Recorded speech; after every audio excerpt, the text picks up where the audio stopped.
여러분 안녕하십니까? MBC 뉴스데스크 광주 전남권 소식입니다. 더불어민주당 광주선거대책위원회가 진짜 대한민국이라는 기치를 내걸고 출범했습니다. 네, 중앙에 이어 지역 선대위와 원외 지원 조직까지 이렇게 대선 진영을 갖춘 민주당은 내란 완전 종식을 위한 압도적인 정권 교체를 다짐했습니다. 주현정 기자입니다. 지금은! 다음 주부터 시작되는 6.3 대선 공식 선거운동. 압도적인 정권 교체를 내걸고 더불어민주당 광주선거대책위원회가 출범했습니다. 광주 시민 100만 명 투표, 90% 압도적인 지지를 목표로 세웠습니다. 이런 세금을 뿌리 꽂고 후보를 살리고 민주 진영이 살고 대한민국의 토양적 민주주의로 가지 않으려면 어떻게 해야 되겠습니까? 정권을 압승, 정권 교체가 이루어져야 됩니다. 더불어민주당 소속의 의원들은 물론 지역 주요 인사들이 상임선대위원장 등으로 대거 광주선대위에 합류했습니다. 골목 밑바닥 정서를 청취하기 위해 당원은 물론 지역민이 고루 참여하는 이른바 통합선대위입니다. 이번 대선의 시대 정신은 내란 세력 완전 척결과 제4기 민주정부 창출. 이번 선거는 단순히 대통령 선거 그것이 아니라 역사를 청산하기 위한 싸움이고 내란 공범들과 싸움이고 우리의 미래를 위한 생존권을 건 싸움입니다. 계엄과 파면, 사법 쿠데타를 이겨낸 광주 시민의 5.18 정신으로 투표에 또 이재명 지지에 앞장서 달라고 호소했습니다. 민주주의의 적을 민주주의의 힘으로 물리친 국민과 5.18 광주 정신을 온몸으로 체득하고 있는 광주가 나서서 광주선대위는 AI 국가시범도시, 국가주도의 민군 통합공항 이전, 도시철도 2호선 3단계 건설과 같은 지역 주요 현안 사업도 이재명표 공약으로 챙기겠다고 약속했습니다. 이런 가운데 이재명 후보는 오는 일요일 전남에서 세 번째 골목골목 경청 투어에 나설 예정입니다. MBC 뉴스 주현정입니다. 감사합니다. 더불어민주당이 조희대 대법원장을 상대로 청문회를 열겠다고 밝힌 가운데 대법원을 규탄하는 목소리가 점점 커지고 있습니다. 광주에서도 일제강제동원 피해자 단체를 중심으로 대법원은 정의를 운운할 자격이 없다며 강도 높은 비판이 이어지고 있습니다. 천홍희 기자가 취재했습니다. 일제강제동원 피해자인 양금덕 할머니는 지난 2019년 배상을 거부하는 미쓰비시 중공업을 상대로 강제집행 소송을 제기했습니다. 1심과 2심에선 이겼지만 대법원은 2022년부터 3년째 판결을 내리지 않고 있습니다. 고령의 피해자들이 계약 없이 판결만 기다리는 사이 대법원은 이재명 후보의 공직선거법 위반 사건을 한 달여 만에 처리했습니다.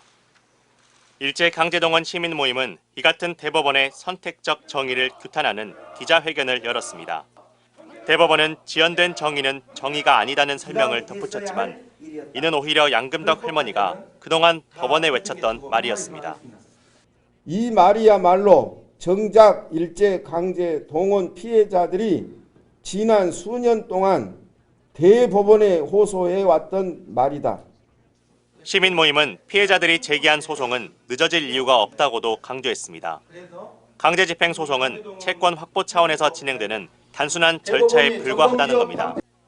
하지만 대법원은 3년째 결론을 내리지 않고 있고 이러한 대법원의 침묵은 전범 기업들에게 좋은 핑계가 됐다고 비판했습니다.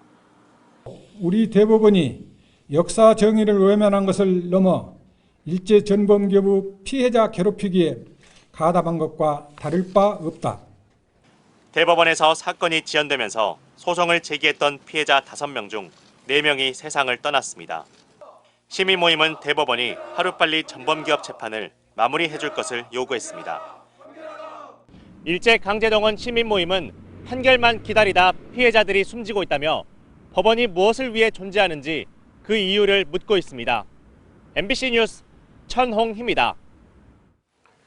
석유화학 업계가 극심한 불황을 겪고 있는 가운데 여수 산단의 대기업인 LG화학이 일부 사택을 철수하기로 했습니다.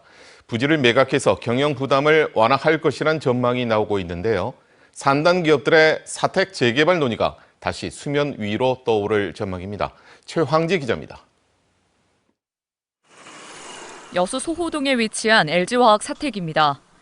284세대 중 280세대가 거주 중인데 모두 비워질 예정입니다. LG화학은 최근 직원들에게 여수에서 운영 중인 사택 3개소 중 2개소를 폐쇄한다고 밝혔습니다. 이 같은 배경에 대해 LG화학은 최근 경영 악화에 따라 사택을 관리할 여력이 없다며 운영 효율화를 위해 사택 부지 매각도 검토하고 있다고 설명했습니다.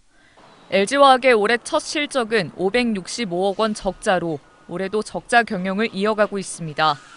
이번 사택 철수는 위기에 빠진 석유화학 기업들이 부지 매각을 통해 일단 급한 불을 끄겠다는 취지로 보입니다. 넓고 비좁은 사택을 이용하는 직원들이 갈수록 줄어 사택을 운영해봤자 효율성이 떨어지는 것도 사택 매각에 나선 주요 원인입니다. LG화학 사택의 공실률은 30%로 한 해 수십억 원의 관리비가 들어갑니다. 사택을 보유 중인 인근 기업들은 동요하는 분위기입니다.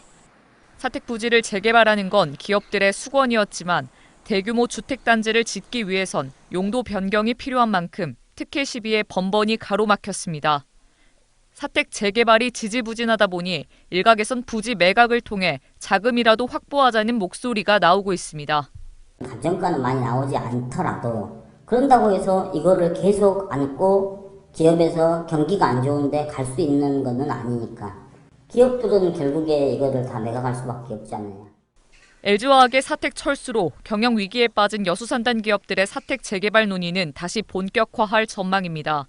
사택 재개발을 통해 단순히 개발 이익만 노린다는 우려 섞인 목소리와 함께 개발 이익을 사회 환원으로 이끌어야 한다는 실리론도 커지고 있습니다. MBC 뉴스 최양지입니다.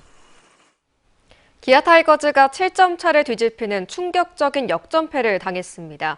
최근 이어지던 상승세에 스스로 찬물을 끼얹은 격인데요. 이번 역대급 참사에 팬심이 끓고 있습니다. 야구 소식 한신구 기자입니다.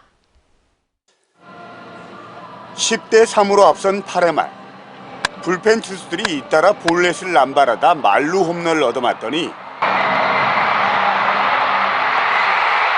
급기야 2사 말루에서 싹쓸이 2루타까지 맞으며 다 잡았던 경기를 내줍니다.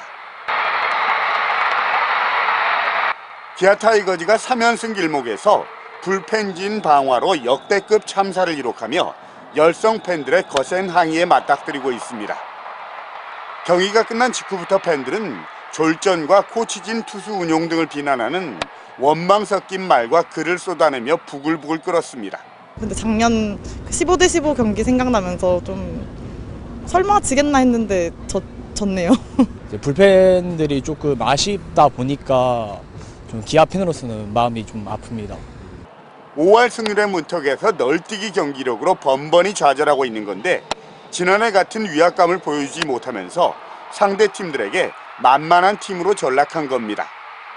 다만 노장 선수들의 분전과 국내 선발 투수들의 구위 회복은 반갑습니다.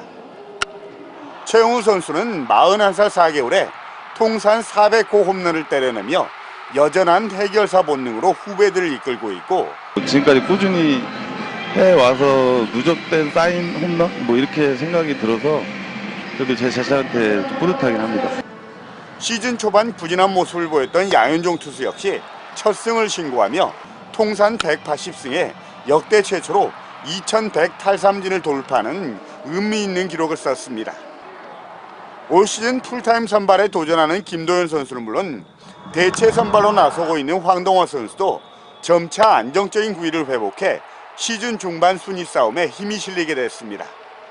최악의 경기력으로 상승세에 스스로 찬물을 끼얹은 기아는 이번 SSG와의 주말 3연전에 올러와 내일 등 두 외인 투수를 내세워서 분위기 반전에 나섭니다. MBC 뉴스 한신구입니다. 3년 전 극심한 가뭄으로 비상 단수 조치를 겪었던 완도 노화도와 보길도에 또다시 물 부족 우려가 커지고 있습니다. 상반기 저수율이 줄어들고 있기 때문인데요. 혹여나 그날의 악몽이 재현될까 지자체도 대비에 나섰습니다. 박종우 기자입니다. 완도 노화도와 보길도 주민 7천여 명이 함께 쓰는 유일한 치수원인 부황제. 최대 42만 5천 세제곱미터, 축구장 60개를 1m 깊이로 채울 수 있을 정도의 물을 담을 수 있는 큰 저수지입니다. 하지만 올 초부터 수위가 계속 낮아지고 있습니다. 현재 저수율은 62% 수준. 하루 평균 2,700톤의 물이 소모되는데 비가 오지 않으면 90일 안에 바닥날 수 있습니다. 저수율이 50% 이하로 떨어지면 비상급수를 고려할 수밖에 없는 상황입니다. 주민들은 지난 2022년 겪었던 1일 급수 6일 단수라는 극심한 제한 급수의 악몽이 재현될까 불안해하고 있습니다. 물 좋고 인심 좋다고 했는데 왜 이렇게 물이 없냐는 소리를 많이 해요. 물이 너무 옛날에 들으면 펑펑 쓰고 샤워도 할 수 있었는데 물을 이렇게 올라가다 중단되고 그런 적이 많았거든요. 그래서. 물론 사실은 여기저기 협찬이 많이 있었어요. 그래가지고 배달도 많이 하고 그런 식으로 공급을 했는데 아직도 불안한 건 사실이에요. 완도군은 지하수 조류장치 등을 통해 하루 평균 1000여 톤의 물을 다시 저수지에 저장하는 등 긴급 대응에 나서고 있습니다. 장기적으로는 해남에서 완도까지 광역 상수도를 연결해 근본적인 물 부족 문제를 해결하겠다는 계획입니다. 지금 1.8리터 4,000병을 항시 수시 보관하고 있고 환경부에서 지원해줬던 지하댐에서 일평균 1000톤의 물을 공급하고 있는 실정입니다. 기상청은 최근 6개월 동안 내린 비가 평년의 79% 수준에 머물렀다며 전남 일부 지역의 기상 가뭄 가능성을 예보한 상황. 특히 휴가철과 여름철 물 사용량이 많아질 경우 섬 지역 물 부족 사태는 다시 현실화될 수 있다는 우려가 커지고 있습니다. MBC 뉴스 박종호입니다. 잠시 후 9시부터 생방송되는 광주 MBC 시사 용광로에서는 민주주의 회복을 위해 정치권이 새겨야 할 5월 정신은 무엇인지 토론합니다. 오늘 방송에는 전남대 철학과 박구용 교수와 부산대 정치외교학과 민희 교수가 출연해 사법의 정치화와 사회 양극화 등 대한민국의 민주주의를 위협하는 여러 문제들을 진단하고 해법을 모색합니다. 이 방송은 광주 MBC 유튜브 채널을 통해서도 동시에 생중계됩니다. 5.18 기념재단은 2025년 광주 인권상 수상자로 인도네시아 인권단체 아시아 정의와 권리를 선정했다고 밝혔습니다.